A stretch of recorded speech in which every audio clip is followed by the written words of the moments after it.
Hi there, my name's Alex King, and I am the creator of What Sound Are You Making? And it's my entry into the Shout Out for Climate Change competition 2010. I just thought I'd make this short video in which I would show you how I made the video and the different layers that I used to make the video. So over a number of months since I found out about the competition, I started and I got my idea. I started recording all these clips. This is Final Cut Pro. This is Final Cut Pro version 5, so it's a few years old, but it still does the job. This was the first one I ever filmed, and it's just a light switch turning off. And then as we go through, they were some that didn't make the final cut. That was a bin lid closing, and yeah, as we keep going, we get all these different clips. That one didn't make it. So all the clips were filmed using my Canon HG20, which is a great little camera. It films full high definition, which is 1080p, and my older brother bought it for me actually. um, so that was very kind of him. And I also used what's called a shotgun microphone, otherwise called a dead cat. You can I think I show it up in my biography video, so if you want to see what that looks like, feel free to head there. Um, and that's a very good microphone made by Canon to suit the Canon HG20 and a few others. It's the Canon HM100, so I used that when I filmed because I wanted to get the best audio, and I knew that that would kind of be a challenge. Um, because, for example, with a light switch, it does make a sound, but I needed to capture that distinct sound that would accent um, when it came to editing time. So if we just start here, um, if you've watched the clip, it's probably a good idea to watch the final project before you watch this video. So if you want to watch it in full high definition, and I strongly recommend you do, you can just go to the YouTube channel, and it's the first video there. The video on the actual Shout Out for Climate Change website is very much compressed. Um, from being a full 1080p clip with great audio, I had to compress it down to an MP4 file. MP4 is compressed video. I had to compress it down to that so I could submit it on the actual website because they only allowed 30 megabytes. In total, the full uncompressed file is about 200 megabytes, so yes, had to compress it. But what we've got here is the bin, and starting off, and then I just thought we'll just scrub through here.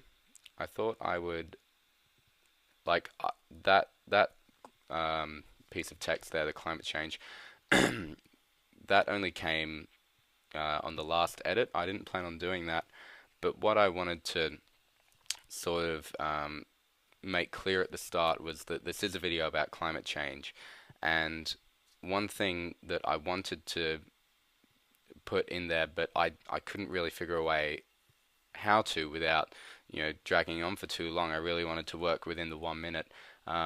Was a phrase like the actions that we make every day are positive and negative, because the actions in this video outline those.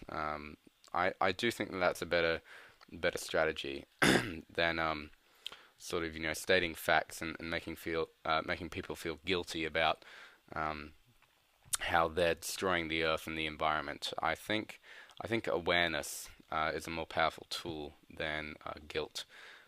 So if we just see here, this is just a simple text, and because the frames are moving so fast, you can't really tell. It disappears about there. See? You can still just notice there, it's just a simple text. It's not inside of the bin, it's nothing fancy, it's just been put there. So if we keep moving forward, and then you might be wondering what these little pink markers are. Well, if you watch the other tutorial that I used GarageBand in, I created this track here, and all it is a simple track with timed pulses. we've got it on the first, second, um, third, third and a half, and fourth beat. That's a terrible way of explaining it. I'm sorry. Um, but that's just sort of basic. I could go into it more, but for the purposes of this video, I won't. But so we've got it. It's sort of like a rock beat, and I wanted to get those accents. Um, so it actually wasn't always like this.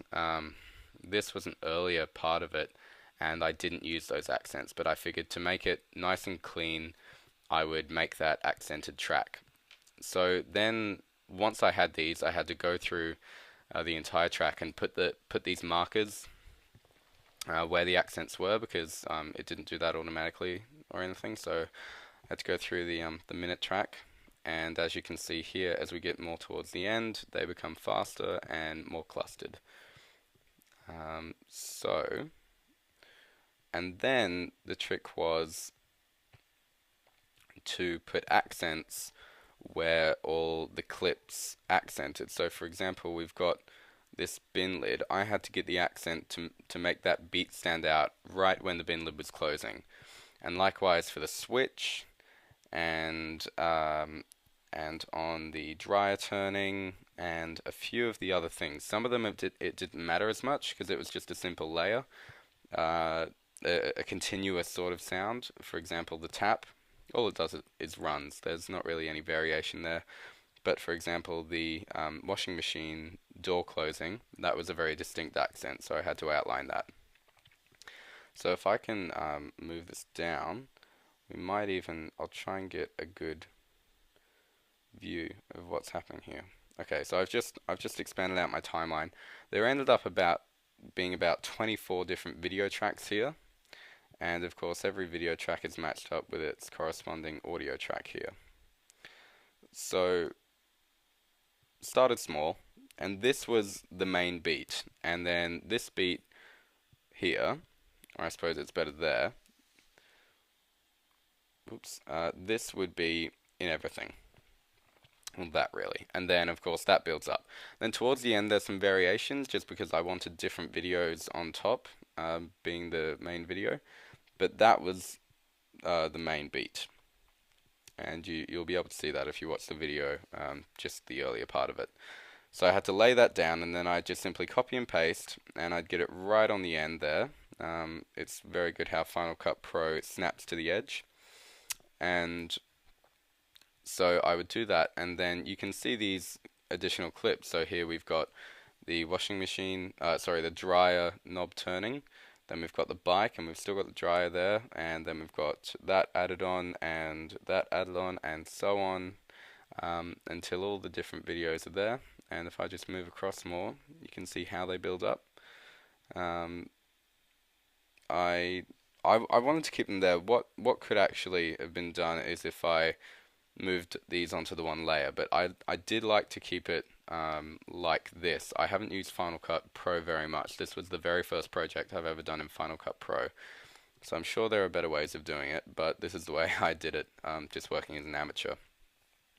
So you can see them all build up, and some are doubled up there, and they keep going. Here's the plastic bag here. And then we've got the car engine. So some of them are positive, some of them are negative. We've got turning off the appliance switches here at the wall. If you can see that there, that's of course positive. And then this was quite tricky. It was getting that faster bit. So what I had to do was I had a regular I actually had to figure out the tempo of the video to make it spot on, and it was 60 beats per minute. No, it wasn't that. I can't actually remember what it was. It was 60, I think, some sort of 60. But anyway, and then we had to half that timing to make it go into what's called double time, so the accents are doubled up. So here, this is when that happened at about say 47 seconds, and this is when this double timing came in, and that had to flash the video footage as well as this, and then this is when the quadruple timing came in, so it flashes those sequences very, very fast. If I just zoom out, see, that's them. It's great how Final Cut Pro lets you, zoom in very far. This is zoomed completely out. You can barely even see them. So they're only very, very tiny increments. And then, of course, at the end, we've got the main title showing the main phrase, which is "What sound are you making?" And I guess the aim was to make it so of course, people already know it's called "What sound are you making?" because they see the title when they click on the video to watch it. But that had to be sort of an impact. So there is a audio track down here with a thud that you might hear. I hope it didn't scare anyone. I tried not to make it too loud, but yeah, it's got that thud and then this nice effect coming over here, which is just a very simple effect. It's a title effect done in iMovie, so I made it in iMovie and then exported it and then imported it into here. So these are all the raw clips and audio files there.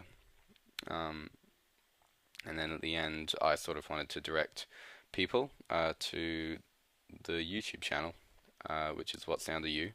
There's also a Twitter and a Facebook and all of that. I wanted to make that earlier, but it hasn't gotten much attention.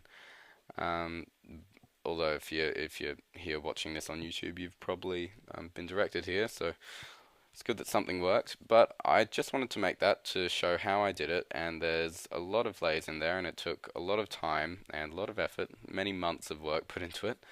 Lots of opinions, always asking people what they thought, if it was a good idea, or if it was a terrible idea, and that no one would get it. But I hope, well, I guess the ultimate aim of it was to spread awareness and open up people's conscience about this issue. And I'm very proud of it. I'm very happy to be able to have entered this competition. So if you've learned anything, I'm very happy to have helped. Even if you just think this sort of thing is interesting, which I do.